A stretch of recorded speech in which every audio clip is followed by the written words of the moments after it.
नमस्कार, मैं हूं नीरज रिपोर्टर और आप देख रहे हैं झारखंड मिरर। आज हम लेकर आए हैं झारखंड की सबसे बड़ी और सबसे तेज खबरें, जिसमें हम बात करते हैं राजनीति से लेकर रोजगार तक, शिक्षा से लेकर समाज तक और आपके आसपास की हर छोटी से बड़ी खबर। तो चलिए बिना देरी किए आज का मुख्य समाचार पर नजर डालते हैं। मिठाई की दुकान में सिलेंडर ब्लास्ट, 2 मजदूर झुलसे। जमशेदपुर के मानगो में आवास प्लाजा में हुई घटना, शॉप की दीवार क्षतिग्रस्त। जमशेदपुर शहर के मानगो थाना क्षेत्र के मुंशी मोहल्ला स्थित आवास प्लाजा अपार्टमेंट के अंदर बने रसराज मिठाई की दुकान में शनिवार को एक बड़ा हादसा हो गया। शॉप के किचन में रखे 2 LPG गैस सिलेंडर अचानक से ब्लास्ट हो गए, जिससे पूरे इलाके में अफरा तफरी मच गई। जोरदार धमाके के साथ मिठाई की दुकान में आग लग गई, जिसकी लपटें आसपास की दुकानों तक पहुंच गई। दुकान की दीवार भी गिर गई। हादसे में दुकान के 2 मजदूर बुरी तरह से झुलस गए। दोनों को स्थानीय लोगों की मदद से तत्काल MGM अस्पताल पहुंचाया गया। इधर घटनास्थल पर पहुंचे लोगों ने बताया कि ब्लास्ट की आवाज इतनी तेज थी कि आसपास के लोगों में दहशत फैल गई। घटना की सूचना मिलते ही दमकल की गाड़ियां मौके पर पहुंची और राहत बचाव कार्य शुरू कर दिया। फायर ऑफिसर संजय कुमार सिंह ने बताया कि आग इतनी तेजी से फैली कि देखते ही देखते करीब 5 से 6 दुकानों को अपनी चपेट में ले लिया। हालांकि फायर ब्रिगेड की टीम ने कड़ी मशक्कत के बाद आग पर काबू पा लिया है। झारखंड में बारिश का कहर जारी, 5 और 6 अक्टूबर को कई जिलों में ऑरेंज और येलो अलर्ट जारी। झारखंड में बारिश का कहर जारी है। इसी बीच मौसम विभाग ने आज 5 और कल 6 अक्टूबर को भी राज्य के कई जिलों में बारिश की संभावना जताई है। इसको लेकर येलो और ऑरेंज अलर्ट जारी किया गया है। साथ ही लोगों को सतर्क रहने की सलाह दी गई है।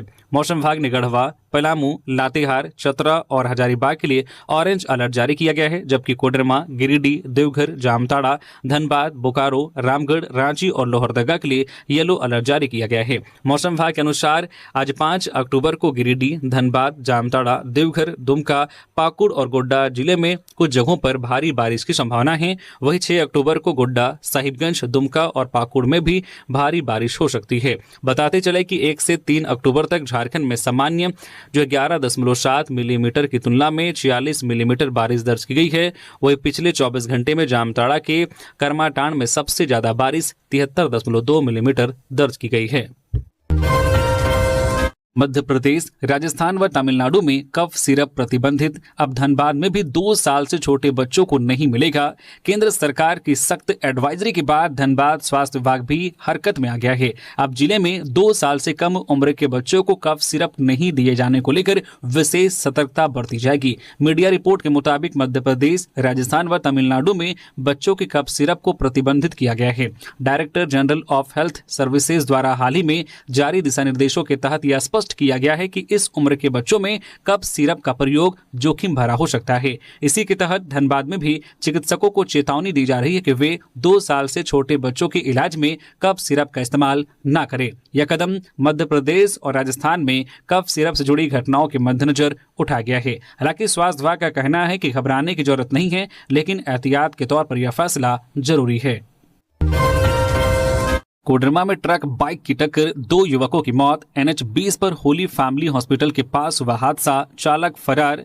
कोडरमा थाना क्षेत्र के रांची पटना रोड पर हुए एक सड़क हादसे में 2 युवकों की मौत हो गई। यह हादसा शनिवार शाम NH 20 स्थित होली फैमिली हॉस्पिटल के पास हुई, जहां एक तेज रफ्तार ट्रक ने बाइक सवारों को टक्कर मार दी। जानकारी के अनुसार एक ट्रक कोडरमा से झुमरी तुलैया की ओर जा रहा था। इस दौरान विपरीत दिशा से आ रही एक बाइक पर सवार 2 युवक जो ट्रक की चपेट में आ गए। टक्कर इतनी भीषण थी कि बाइक पर पीछे बैठे एक युवक की मौके पर ही मौत हो गई।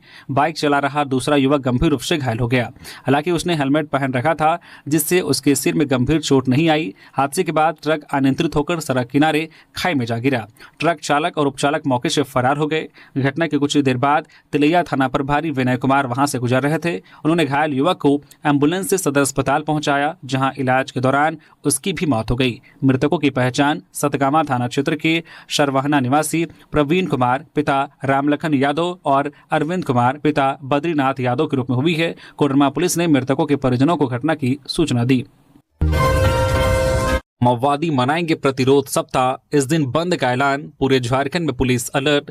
नक्सली संगठन भाकपा माओवादी 8 से लेकर 14 अक्टूबर तक प्रतिरोध सप्ताह मनाएंगे। वहीं 15 अक्टूबर को बंद का भी ऐलान नक्सलियों ने किया है। इस बंद और प्रतिरोध सप्ताह के दौरान नक्सली बड़ी वारदात को अंजाम देकर अपनी उपस्थिति दर्ज करवाने की कोशिश करते हैं। ऐसे में पूरे झारखंड में पुलिस अलर्ट घोषित किया गया है। भाकपा माओवादियों के पूर्वी रीजनल ब्यूरो के प्रवक्ता संकेत ने 15 अक्टूबर को बिहार, झारखंड, उत्तरी छत्तीसगढ़, पश्चिम बंगाल और असम बंद का ऐलान किया है। संकेत के द्वारा एक प्रेस रिलीज जारी कर बंद का ऐलान किया गया है। इसके साथ ही 8 अक्टूबर से लेकर 14 अक्टूबर तक बिहार, झारखंड, उत्तरी छत्तीसगढ़, पश्चिम बंगाल और असम में प्रतिरोध सप्ताह मनाने का भी ऐलान किया गया है।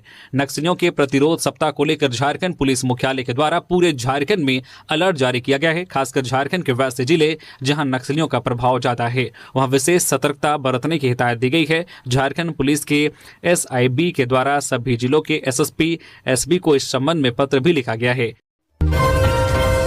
हजारीबाग के केरेडारी में ज्वेलरी दुकानदार के घर चोरी, 1.5 करोड़ के आसपास के जेवर नकदी पर चोरों ने किया हाथ साफ।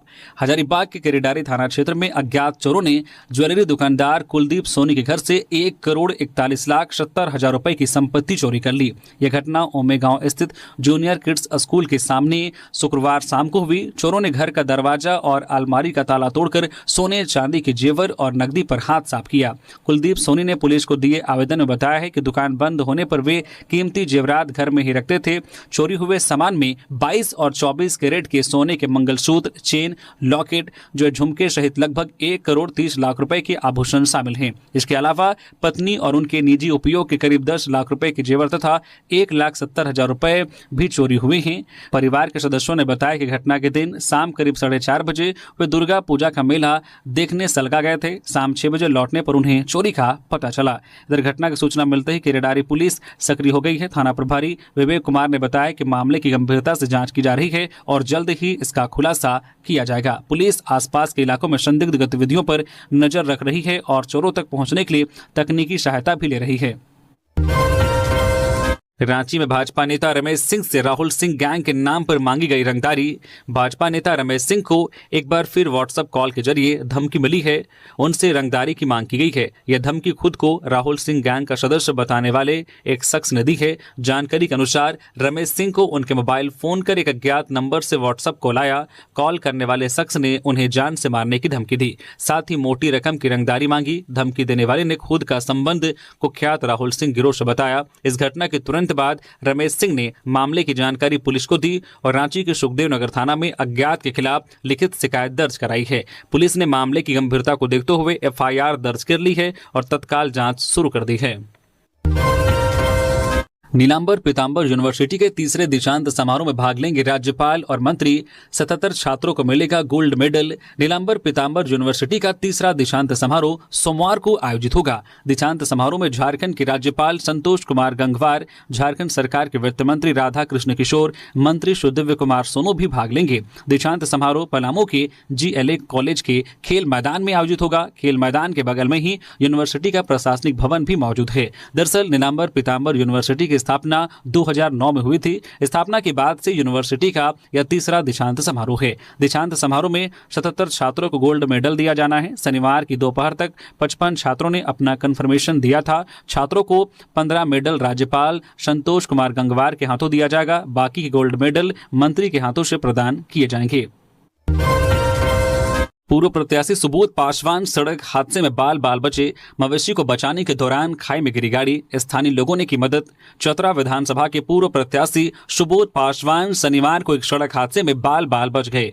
यह दुर्घटना चतरा इटखोरी मार्ग पर बेलगाछ मोड़ के पास हुई, जहां उनका वाहन अनियंत्रित होकर गहरी खाई में जा गिरा। जानकारी के अनुसार सुबोध पासवान अपनी गाड़ी से चतरा इटखोरी मार्ग से गुजर रहे थे। बेलगाछ मोड़ के पास अचानक एक मवेशी सामने आ गया। मवेशी को बचाने के प्रयास में ड्राइवर ने अचानक ब्रेक लगाया। इससे वाहन अनियंत्रित होकर सड़क से फिसल गया और गहरी खाई में जा गिरा। गाड़ी बुरी तरह क्षतिग्रस्त हो गई। वाहन के खाई में गिरने के बावजूद सुबोध पासवान और उनके साथ मौजूद सभी लोग सुरक्षित रहे। उन्हें कोई गंभीर चोट नहीं आई। दुर्घटना की सूचना मिलते ही स्थानीय लोग मौके पर पहुंचे। उन्होंने तत्परता दिखाते हुए खाई में उतरकर सुबोध पासवान और उनके साथियों को बाहर निकाला। सभी को मामूली चोट आई है, लेकिन उनकी हालत खतरे से बाहर है। गढ़वा में लगातार बारिश से अंडरपास जलमग्न और नदियां उफान पर। धनबाद में मैथन और पंचित डैम का जलस्तर बढ़ा। गढ़वा जिले में पिछले 12 घंटे की लगातार बारिश ने रेलवे की बहुप्रतीक्षित अंडरपास परियोजना की पोल खोलकर रख दी है। लगातार बारिश की वजह से भवनाथपुर रोड स्थित यह अंडरपास पूरी तरह से जलमग्न हो गया है। ऊपर तक पानी भर जाने के कारण वाहनों और राहगीरों का आवागमन पूरी तरह से बाधित हो गया है। अंडरपास अब एक छोटे तालाब में तब्दील हो गया है, जिससे दुर्घटना की आशंका बढ़ गई है। स्थानीय लोगों का कहना है कि यह स्थिति महज सीमित बारिश में ही उत्पन्न हुई है। अगर तेज बारिश होती है तो जन सुरक्षा की गंभीर चुनौती सामने आ सकती है। स्कूली बच्चों, बुजुर्गों और दोपहिया वाहन चालकों के लिए यह अंडरपास अब खतरनाक मार्ग बन चुका है। इधर लगातार बारिश होने की वजह से केतार प्रखंड में भी पानी ने तबाही मचाई है। लगातार बारिश की वजह से बहुत क्षति पहुंची है। कई पशु बह चुके हैं तो कई घरों में पानी प्रवेश कर गया है। प्रखंड की कई नदियां उफान पर हैं, जिसे लेकर प्रशासन के पदाधिकारी क्षेत्र का दौरा कर रहे हैं। इस संबंध में एसडीपीओ सतेंद्र सिंह ने बताया कि लगातार बारिश की वजह से अनुमंडल क्षेत्र में जान माल की क्षति हुई है। इसका आकलन कर मुआवजा की पहल की जाएगी। उधर धनबाद में भी लगातार रुक रुक कर